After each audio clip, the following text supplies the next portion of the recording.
दोस्तों, आज मैं आपको 70 से 80 के दशक की उस अभिनेत्री की कहानी सुनाने जा रहा हूँ जिसने अपने शानदार अभिनय से हम सब के दिलों पर राज किया। महिला सशक्तिकरण के लिए काम करने वाली इस अदाकारा पर दूसरी औरत का शादीशुदा जीवन बर्बाद करने का भी आरोप लगा। एक रिपोर्ट की माने तो बिना शादी किए ही वो माँ बनी और बेटे को जन्म देने के 15 दिन बाद ही उनकी मौत हो गई।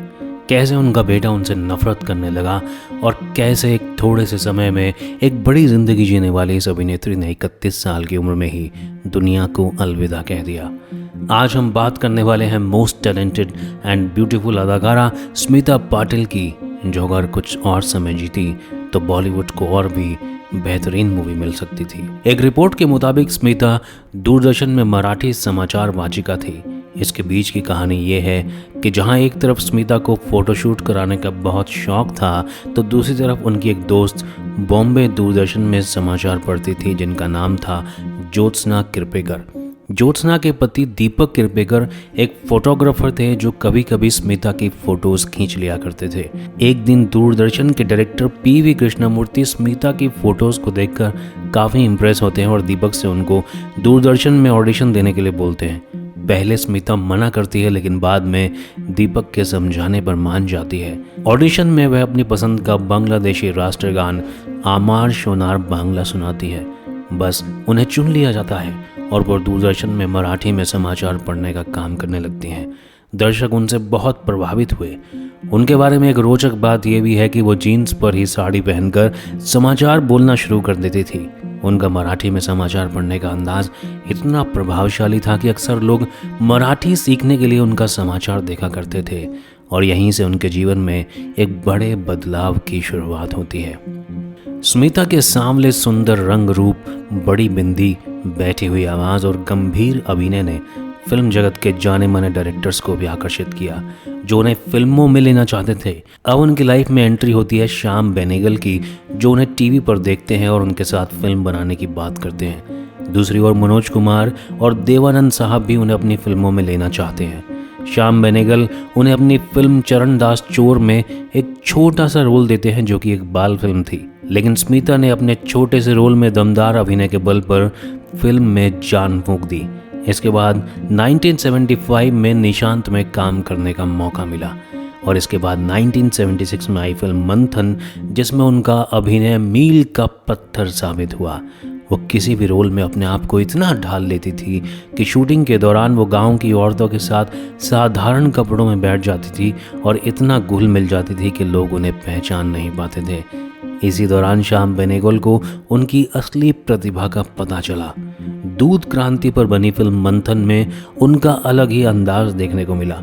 ये फिल्म बॉक्स ऑफिस पर सुपरहिट रही और 1977 में आई फिल्म भूमिका, जिसमें उनके दमदार अभिनय के लिए उन्हें राष्ट्रीय फिल्म पुरस्कार से सम्मानित किया गया।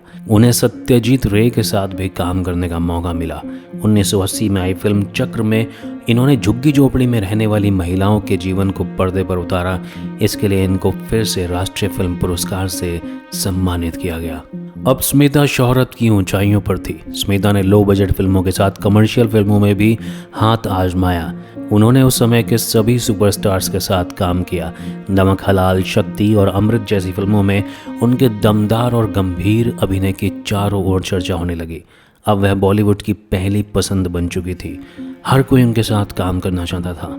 इस तरह उन्होंने गुलामी, अर्ध सत्य है, आखिर क्यों, अमृत, अर्थ और सितम जैसी बेहतरीन फिल्मों में काम किया। 1986 में राजेश खन्ना के साथ आई फिल्म अमृत में स्मिता ने अपने अभिनय से लोगों के दिलों को झंझोर के रख दिया। उनमें गजब का टैलेंट था। साधारण सी साड़ी में लिपटी, परिवार के लोगों द्वारा ठुकराई एक बूढ़ी औरत का रोल अदा करने वाली स्मिता को देखकर कोई ये कह नहीं सकता था कि वो कोई 29-30 साल की एक खूबसूरत एक्ट्रेस है। इतना अच्छा काम करने के बाद हम उनकी कामयाबी को जैसे नज़र से लग गई थी। 1985 में उनकी एक फिल्म मिर्च मसाला बनी, जो आदर्शवादी सामंतों के बीच रहने वाली औरतों के संघर्ष को दिखाती है। इस फिल्म को आज भी स्मिता पाटिल की शानदार कामयाबी के लिए जाना जाता है, पर अफसोस इस फिल्म की कामयाबी देखने के लिए स्मिता जीवित नहीं रही। आखिर ऐसा क्या हुआ, ये हम आपको आगे बताएंगे। उनके बारे में कई रोचक बातें भी बताई जाती है, जिनमें से एक बात यह है कि अमिताभ के साथ आई फिल्म नमक हलाल में उन्होंने बारिश में भीगते हुए गाने पर डांस किया था जो काफ़ी ग्लैमरस था, जिसके बाद वो अपने आप को कमरे में बंद करके रोने लगती हैं क्योंकि वह बहुत शर्मीली थी और उन्होंने इस तरह के रोल की कभी कोई उम्मीद नहीं की थी। ये सब उनके द्वारा किए हुए अब तक के किरदारों के बिल्कुल विपरीत था। एक बार एक फिल्म की शूटिंग किसी गांव में चल रही थी। ग्लैमर की दुनिया से आई एक मॉडर्न और खूबसूरत अभिनेत्री होने के बावजूद वह गांव की महिलाओं के साथ खाना खाती है, उनके घर में सोती है और उनके साथ पहाड़ी पर जाकर तालाब में स्नान भी करती है। वो बहुत ही खुश मिजाज महिला थी। ये भी कहा जाता है कि वह मुस्कुराते हुए पैदा हुई थी, इसलिए उनकी माँ ने उनका नाम स्मिता रखा था। कुछ लोगों का ये भी मानना था कि शबाना आज़मी और स्मिता पाटिल के बीच अभिनय को लेकर कुछ प्रतिस्पर्धा है, लेकिन शबाना आज़मी इस बात को गलत बताती हैं। दोनों ने एक साथ कई फिल्मों में काम किया। दोनों ने अर्थ और मंडी जैसी फिल्मों में काम करके नारी सशक्तिकरण का एक अलग उदाहरण प्रस्तुत किया। अर्थ फिल्म में स्मिता पाटिल एक दूसरी औरत यानी कि शबाना आज़मी का घर तोड़ने वाली औरत के रोल में नजर आती हैं, जो कि उनके वास्तविक जीवन से भी मेल खाता है। उस दौर में फिल्मी कहानियों को काफ़ी गंभीरता से लिया जाता था। स्मिता जानती थी कि इस फिल्म के बाद समाज की महिलाओं की नज़रों में उनकी छवि पर एक नकारात्मक प्रभाव भी पड़ सकता है। इसके बावजूद वे अपने रोल को बखूबी निभाती हैं और समाज में घटने वाली इस तरह की समस्याओं का एक नमूना प्रस्तुत करती है। अपने 12 साल के करियर में स्मिता ने वो सब हासिल किया जो दूसरे अभिनेता अपने पूरे फिल्मी करियर में हासिल नहीं कर पाते थे।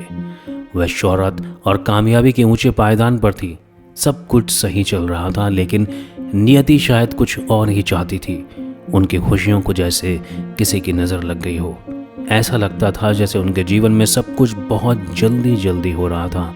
वो अपने जीवन को बहुत जल्दी जल्दी जी रही थी। स्मिता महज 14-15 साल की उम्र में गाड़ी चलाना सीख जाती है। एक रिपोर्ट के मुताबिक स्मिता एक टॉम बॉय थी और मर्दों के साथ वॉलीबॉल खेलना पसंद करती थी।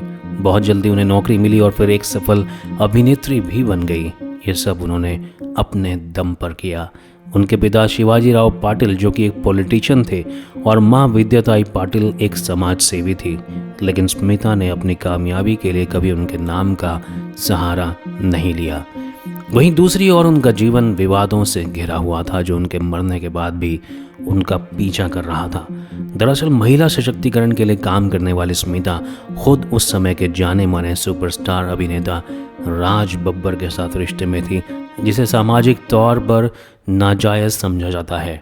राज बब्बर पहले से ही शादीशुदा थे और उनके 2 बच्चे भी थे। एक साथ कई फिल्मों में काम करने के बाद सतीश मिश्रा की फिल्म भीगी पलकें में वो दोनों एक दूसरे के काफ़ी करीब आए और एक दूसरे को पसंद करने लगे। उनके इस रिश्ते ने उनकी ज़िंदगी में भूचाल सा ला दिया था। स्मिता पर आरोप लगा कि उन्होंने राज और नादिरा बब्बर के शादीशुदा जीवन को बर्बाद कर दिया है। उनकी माँ भी राज बब्बर के साथ उनके रिश्ते के खिलाफ थी, पर स्मिता ने उनकी एक नहीं सुनी। एक रिपोर्ट की माने तो स्मिता ने राज बब्बर से मंदिर में शादी कर ली और अपने बेटे प्रतीक के जन्म तक इस बात को छुपा कर रखा। खबरें ये भी हैं कि स्मिता बिना शादी के ही माँ बन गई थी।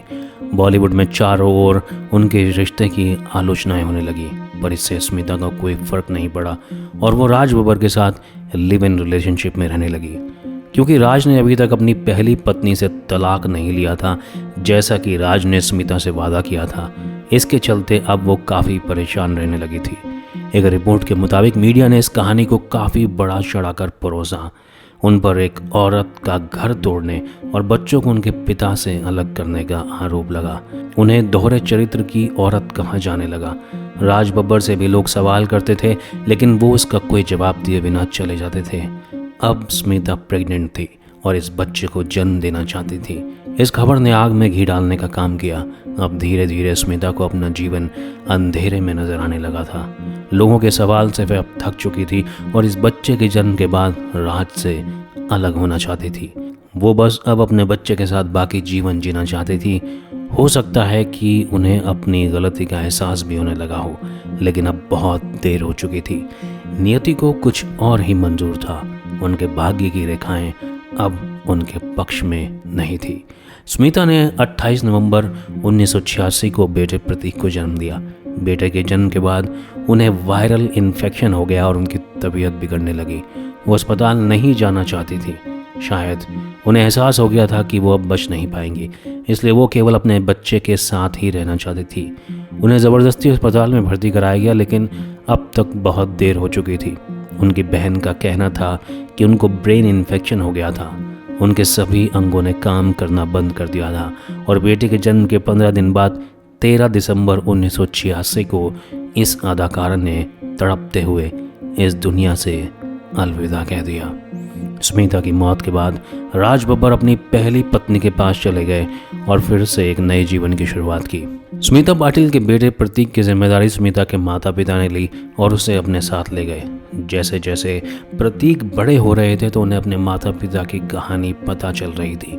शायद उन्हें भी उन सवालों का सामना करना पड़ रहा था जिसके चलते वो अपनी माँ से नफरत करने लगे थे। वो उनका नाम भी नहीं सुनना चाहते थे और ना ही उन्होंने कभी स्मिता की कोई फिल्म देखी। लेकिन जैसे जैसे समय बीता तो उनके नाना नानी के समझाने पर अपनी माँ के प्रति उनका नज़रिया थोड़ा बदला, लेकिन राज बब्बर से वो कोई रिश्ता नहीं रखते हैं। प्रतीक बब्बर भी एक अभिनेता हैं और उन्होंने अपने करियर की शुरुआत 2008 की हिट फिल्म जाने तू या जाने ना से की। इसके अलावा उन्होंने एक दीवाना था, धोबी घाट, छिछोरे, बागी 2 और मुंबई डायरीज जैसी फिल्मों में काम किया है। इस तरह थोड़े से समय में बड़ी जिंदगी जीने वाली और अपनी फिल्मों के माध्यम से जिंदगी के उतार चढ़ाव से हमें रूबरू कराने वाली इस अभिनेत्री के जीवन का अध्याय तो यहीं समाप्त हो गया, लेकिन वो अपने गजब के टैलेंट की वजह से आज भी हमारे दिलों में जिंदा है। स्मिता पाटिल।